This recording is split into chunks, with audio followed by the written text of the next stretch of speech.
News here at 5 o'clock. A police pursuit is underway in Sherman Oaks. And as you can see, the suspect is weaving through traffic on a motorcycle. Let's go up to Stu Mundell in Sky 2. You can tell us about how this thing started. Well, the and what's been going traffic on. is making it difficult. Oh, sorry about that. The traffic is making it difficult for the officers to keep up with this guy. And it also, as you said, being a motorcycle, also making it difficult. Now, LAPD started this pursuit. That was the Topanga Division. Started this pursuit about 20 minutes ago in the Topanga Canyon area on Victory, originally wanting just for reckless driving.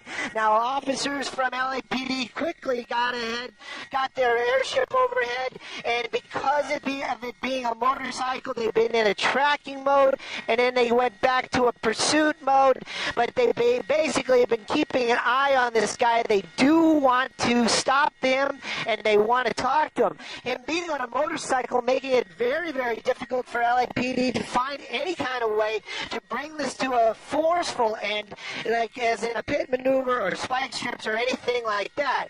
Basically, the only weapon they have right now is that airship, and they're using that in the fullest. They're keeping an eye on this guy, calling out locations. Now, since he's been on the 101 freeway pretty much since the Calabasas area, now we are over in the studio, just entering the Studio City area right now. Basically, they've been calling it out, but they've basically asked the CHP to take over this pursuit. We saw a couple of CHP units on the freeway, but again, in this heavy traffic, the only other officers that could possibly really keep up with them would be other motorcycle officers, and we have yet to see those in this pursuit. Again, though, right now, I can tell you that we're approaching Woodman, and we're on the 101. Again, the original want for this guy, just reckless driving, and now it's going to be felony evading as well. The airship doing most of the work right now, calling out the locations and letting the officers on the ground know, even if the CHP does become the primary, they're going to start using the LAPD airship to keep eyes on this individual to make sure that they know exactly where he is and where he gets off. Of course, if he does get off the freeway, LAPD will be notified immediately. And again, it's unclear if they will use the pursuit tactics that we are more commonly see, where they're right behind him, making that presence known, or they're just going to watch him. But right now, still eluding officers, and the original want was just for reckless driving. I don't know if you can comment on this, but we have to make mention of it. I mean, it looks like he's wearing a cape or an overcoat of some kind. Not that that has any kind of significance, but it is kind of different on a motorcycle. Well, you know, we saw that it looks like a leather trench coat, and he was digging in the pockets earlier on. It was unclear what he was looking for. I thought maybe he was looking for a cell phone or something along those lines. And again, these are the things that officers are watching from the helicopter as well, and also commenting on. We don't know why he's being so elusive, why he doesn't want to talk to officers, and that always puts LAPD or any police agency in an odd spot when they're in a pursuit. They don't know what this guy really has in mind. You know, he might be armed, he might not be armed, he might have some, maybe he's under drugs. There we go, there's the CHP, and there you can see, as soon as this guy sees those officers, he's really starting to open up that speed, weaving in and out of traffic. Again, that was the CHP officer, and they are working in unison right now. CHP in the lead agency, they basically handed it over. You can see we're approaching the 134, and it looks like if he stays on this side of the freeway, he's going to be taking the 134. Again, though, Laurel Canyon is going to be the next major that he's crossing, and traffic is pretty, I would call it more than medium. It's kind of packed down there. The bike obviously having an easier time getting through this. But again, a lot of traffic. Somebody could make one of these turns very quickly, change lanes, and this could come to an abrupt end, injuring that suspect. Boy, there's no doubt about that. This again taking place on the 101 in Studio City. Stu, let me ask you this question. It's clearly an advantage motorcycle in this kind of traffic. The airship obviously neutralizes that slightly. But what would be the strategy? Well, look at that. Whoa. I don't know about advantage. Yeah. Oh, Man. my goodness. You know, and that's the thing, right you know, we watch these things, and it is very dangerous. And you know, we kind of try to put it into those kind of ideas or that perspective of, you know, advantage, disadvantage, good guy, bad guy type of scenarios. And, you know, it's very, very dangerous. It's actually dangerous for the civilians on the road as well. You saw that weaving it right between those cars right there, threading the needle. And again, you know, people trying to get out of the way. It's packed. You're driving on the freeway. You're kind of grumpy about the, you know, your day. Now traffic, and then all of a sudden you got blinking lights. You swerve. Who knows what's going to happen? It looks like we're staying on the 101 as we're starting to work our way out of the Studio City area into the Universal Studios area.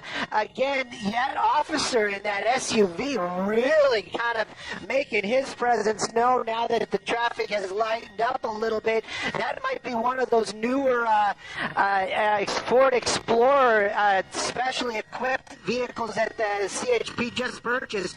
Again, though, you can see him basically tracking, keeping right up with this guy. And again, really kind of makes you wonder, that officer limited what he can do when he gets up next to him, but definitely making his presence known. And hopefully that command presence will register with this guy, and he'll basically just say, all right, I'm just going to pull over. Well, you know, he really has command of the motorcycle. I think we can certainly say that he apparently has driven one before. I asked the question again about the overcoat, because you wonder if this was his bike or if this was possibly a stolen bike. Well, again, you know, those are the questions that that officers are pondering as well. You know, they can run the plate, they can get an idea of who that person is, but obviously you're not going to be able to make an identifying match of that person with the helmet and, as you say, that overcoat and etc. It almost looks like some sort of superhero there with that leather coat flapping in the wind. But again, if this is a superhero, he's going to be a super villain, because these officers definitely want this guy to stop. He's been disobeying all the traffic laws pretty much for most of the afternoon here, and again, really starting to speed up. We're doing a lot of swerving around out here, and you know, again, the faster this happens, the higher the odds that this is going to end poorly. And Stu, I'm sitting here saying to myself, why isn't traffic like this when I'm on the road? It doesn't appears to be light to moderate. What do you see up ahead? Actually, I'm just glancing up ahead as we're working our way through the pass out here, and it is just as you said. It's like pursuit traffic. It is moderate at best. If this was the afternoon that we were driving home, we'd be stopped bumper to bumper. This guy basically just working his way through this traffic. It is very, very light as we're working our way southbound on the 101 now, approaching probably the Highland Boulevard. Again, this guy really just booking along here, and officers from the CHP now falling back just a little bit, but you can see that one guy with that newer Explorer really kind of closing that gap and making his presence known to this guy. And you know what? Pretty soon he's going to have a number of opportunities in terms of freeways. Stu, he's going to be approaching the 110 freeway for sure. 5, he could be headed toward Pasadena if that's the case. So I'm sure they're pretty concerned about that, but I'm sure contemplating at the same time the different moves that he can make. Well, definitely. And when traffic starts getting really, really thick out there, a motorcycle always has a little bit of an advantage. But, we've seen it where it is so bumper to bumper that even bikes get stalled out. Again, you kind of wonder if he's just going to stay here on the freeway. It almost seems like he's playing around with these guys. He knows that they can't pit him. He knows that they can't bump him. So he's just going to just keep driving, staying just that one step ahead of them. Again, using just the freeway. He has not gotten off on the roads. It started on roads. And then it also kind of makes me think maybe he's got a destination. Maybe this is, he is going someplace other than just eluding officers. We're staying here on the 101. He is kind of close to those lanes where you could jump off at any moment, and that really would be a disadvantage for that cruiser right there. But that cruiser basically just keeping pace with him. You've got to wonder, maybe he's using the loudspeaker down there and saying, hey buddy, just pull over, just give this up, stop now.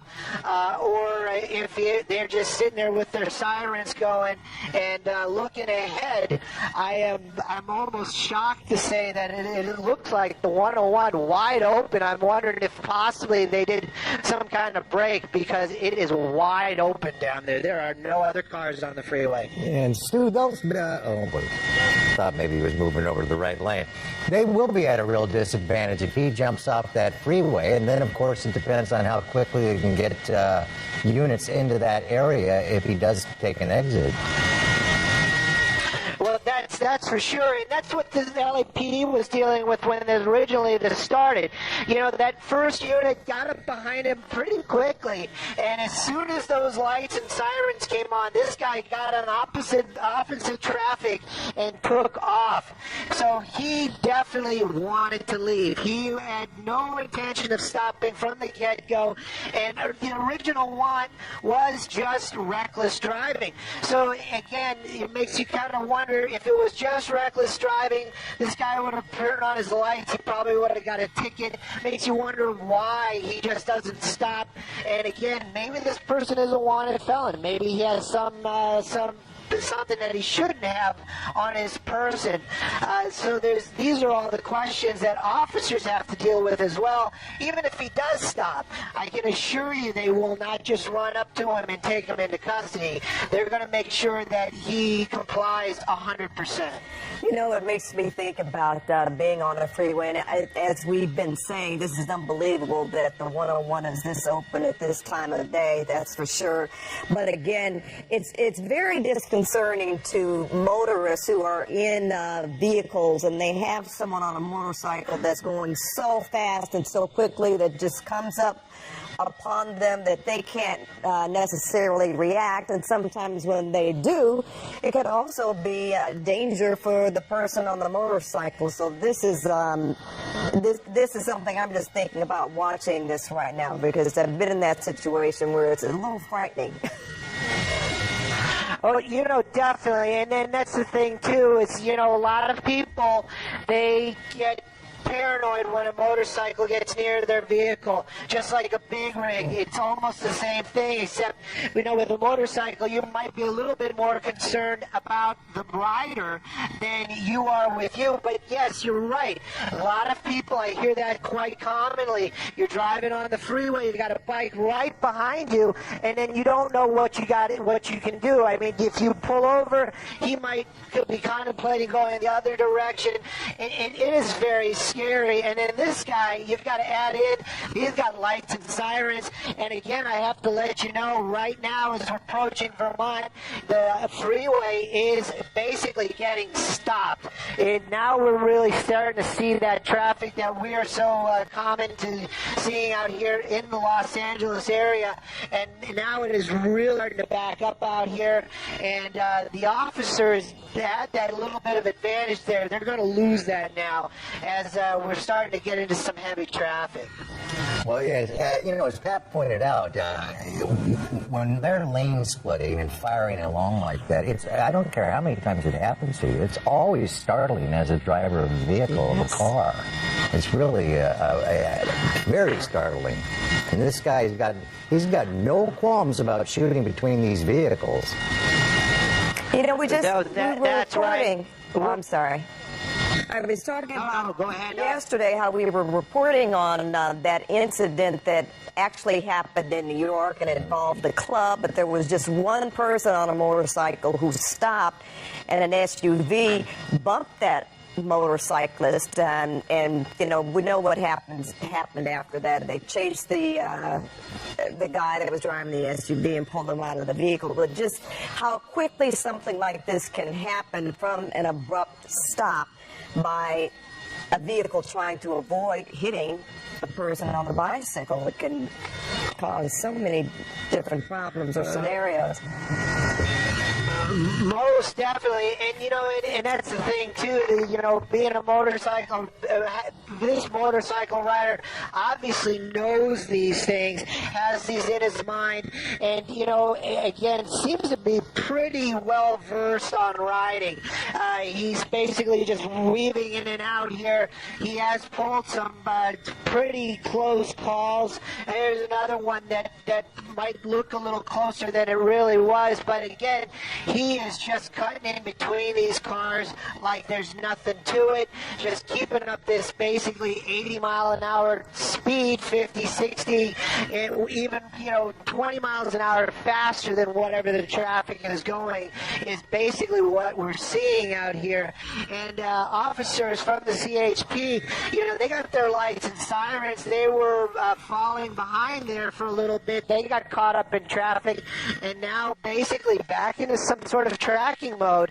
And again, you know, they're calling it out. I hear them on another radio, and the officers from LAPD not involved in the pursuit, but definitely know that this is going on. So if this guy gets off the freeway, the LAPD will definitely be engaging it very, very quickly. I can tell you right now, we're basically coming up on Glendale. There's Union Avenue, there's a sign, but Glendale is coming up, the 2 freeway, but it really seems to me that he's been staying on these majors and basically just following it. I'm kind of curious to see 110, 101, what his choice is going to be. 101 looks a little bit more packed, but not much better than the 101. Boy, every time he gets into traffic like this, his pattern has been to tone it down a bit without seeing the black and white behind him. Well, you know, that's right, and this is part of the process that LAPD has been trained to do, and other agencies. They basically, that's what the way they say we should go into tracking mode. They feel that the presence of the black and white off and the lights and sirens excites the suspect and makes, you know, he starts acting crazier, and they do this. They fall back and they just watch. But with this guy, even if they're just watching, you know, we don't know where he's going to go. And just allowing him to run freely like this, that might not be the best deal either. So they're kind of playing that middle card, just kind of keeping an eye on him. They have officers nearby. He hasn't really done anything so crazy where they're going to say, you know, the public is really, you know, there's a public safety issue. I can tell you right now, definitely established on the 101. We're going to be working our way through the north side of downtown Los Angeles, and looking ahead, it's pretty much more of the same. Just a little bit of traffic out there, but this guy just basically on a little ride out here, as LAPD and anybody watching the news is joining him this afternoon. You know, Stu, we joined you at Woodland Hills, and can you tell us again where this originated, where they started following this motorcycle? We originally heard this in the Topanga Canyon area on Victory Boulevard. Again, reckless driving was the original one on it. The officers doing what they're trained to do got behind him, They asked for what they call a backup in an air unit. That was the helicopter. Pretty much as soon as that helicopter got there and that first unit turned on his lights and sirens, this guy just took off. And the first thing apparently he did, or that we heard that he did, was go into opposing lanes of traffic to get away from that officer. So that was an extreme move for basically just, hey, we just want to pull you over. And again, this is why LAPD and other agencies are so interested in stopping this guy and talking to him. Those kind of reactions, you know, why didn't he just pull over? That's basically the big question.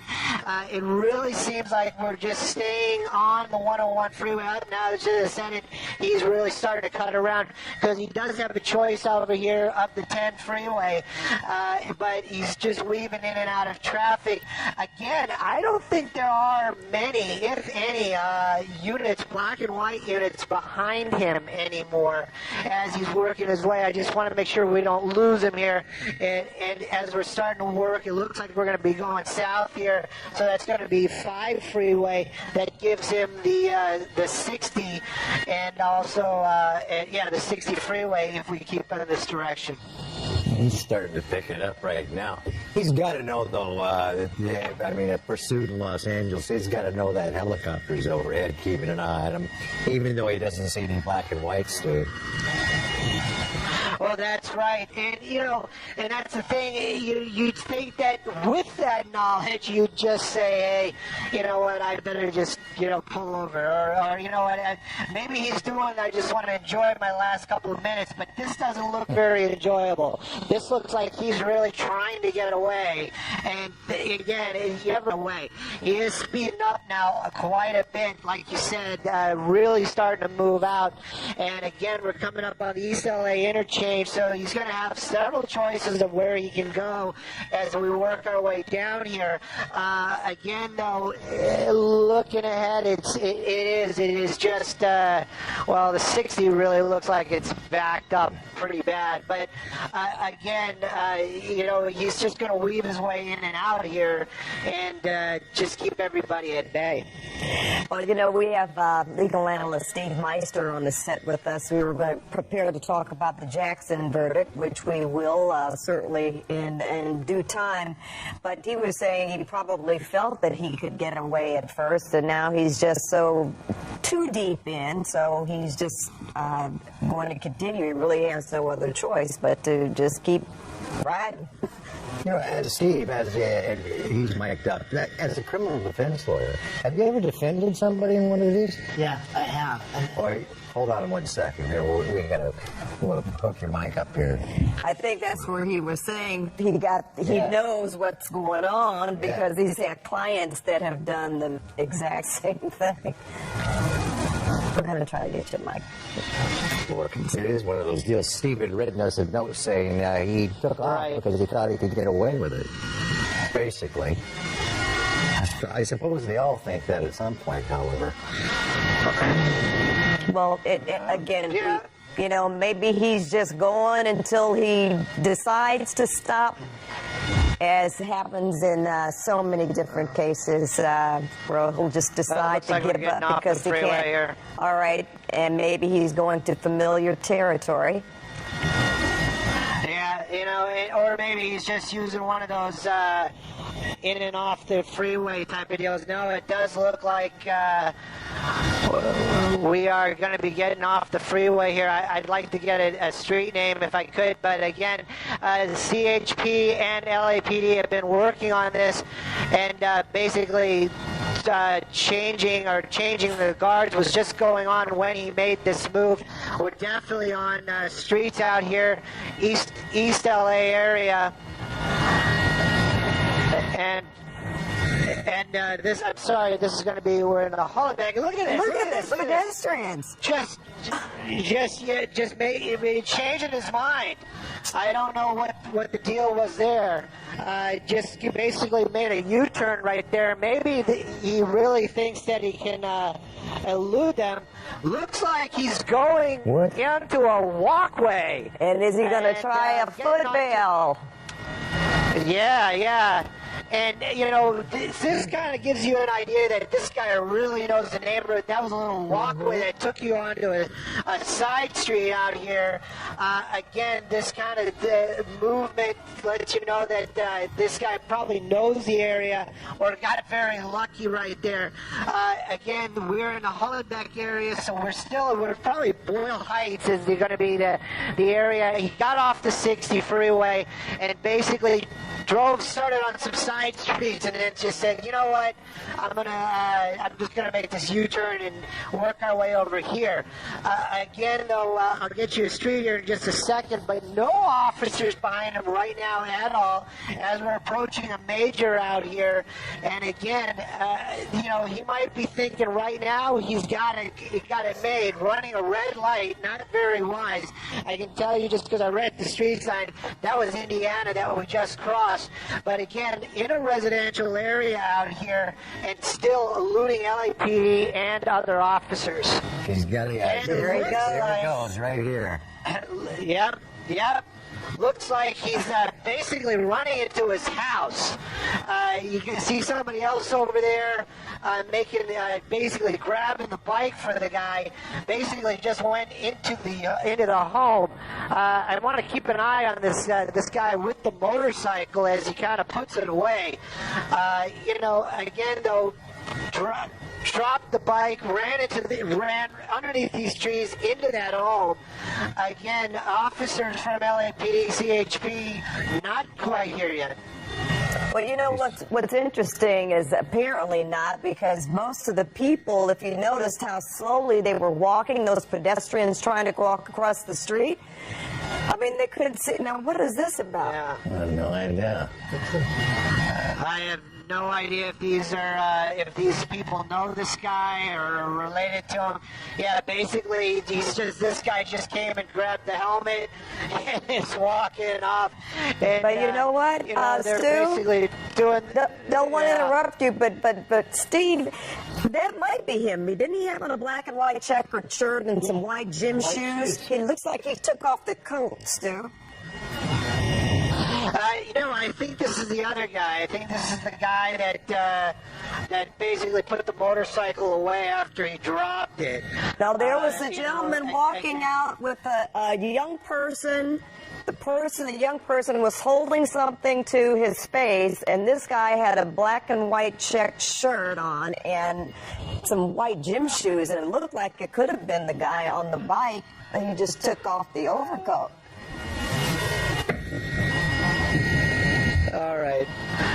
You know, yeah, it could be. It could definitely be. That's your reward, Stu, for helping move the motorcycle into the garage. That's the helper. Yeah. Yeah, that's the helper right there. That other guy basically just walked off. You know, I'm getting some direction. Go ahead and look around for him. That may have been the guy. With the young person. Exactly, who did have something up to their face. Yes. That's him, isn't it? Looks like it. Black and white shirt, white shoes. Yeah. He's walking with dark pants. Hang on just 1 second here. I'm having a little difficulty holding this shot because we were set up for the other thing, but we'll definitely try to keep an eye on this guy right here. Again, hang on just 1 second. All right. Yeah, it's no problem. We can still see him. You're keeping him in. You're doing a good job. Yeah. It looks like he's going to be going behind a building here. It looks like we're working our way out towards a mall. Going to keep an eye on him, like you said. And this could very well be him. Just walking along here, nothing to see here. I had nothing to do with that. It's probably what he's saying to himself, but we might know different out here. I'm wondering if somebody is going to be able to notify the LAPD CHP about this as we're working our way. I don't want to lose him behind this tree. I'm working with my pilot. Again, there he is. That's him, right? Yep. Yeah, that's him. And And it is. Maybe he's just out for his afternoon walk, but very unusual behavior as this thing came to an end, and he just happened to be walking away. So we're going to keep an eye on this guy out here, and as soon as we are able to get you across street, which we might be able to do here very shortly, we will. But definitely, you kind of have to wonder, that younger woman just kind of disappeared. This guy's here all by himself, just walking along now. Well, even if we, as we will shortly, play back the video of him walking back out of that home or wherever he was, there was this person here with a young Whittier person and Delamo. with something up to their face. Lama and Whittier. And it certainly I'm just looks like just working with my pilot, who's actually talking with the shirt on. If anybody else, if they can hear us, Paul and Steve, with the black and white gingham shirt, the white gym shoes. It's interesting that that person emerged from that home, right, with this check shirt on and these white shoes. I thought he was going to surrender. Yeah. Yeah. And he's walking on Whittier, and he passed a llama right there, and looks like he's going to start walking down and kind of staying off the major now. So. And Stu, what were you saying about working with the pilot to Whittier? Yeah, I actually was working with Dan, my pilot, this afternoon, and he's passing along this information to other helicopters, officers out here to give him a location. Looks like he's he's not walking into the auto zone, but he's on Whittier. Definitely walked into the auto zone on Whittier. That's basically where he went to. Just walked into there. I'll get you that cross street right here in a second, but definitely we're at the corner of Whittier and Indiana. There's a officer right there. Whittier and Indiana walked into the. There we go.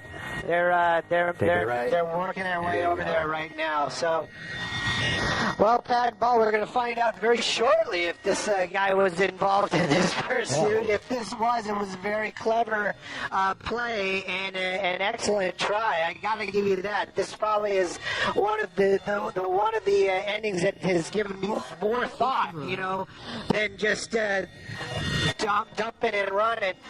We're going to keep an eye on the back of the store as well.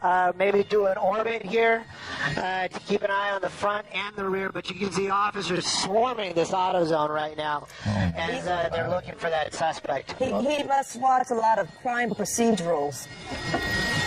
Maybe he figured that one out, because that was what do you call that, Steve? Is that a bait and switch? I don't know, but he apparently took off that overcoat very quickly and walked out with someone else. It almost, to me, looked like he was trying to appear that he was giving aid to that young person, but was able to walk away. But now he's surrounded. They seem to be have him in custody. Yeah. Leave it to CBS 2 legal Definitely. analyst Steve Meister, to astute person and a critical observer of people, to figure out that was him walking away. Steve, thank you very much.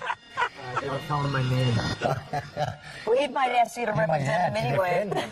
Not to know my name. Not where I live.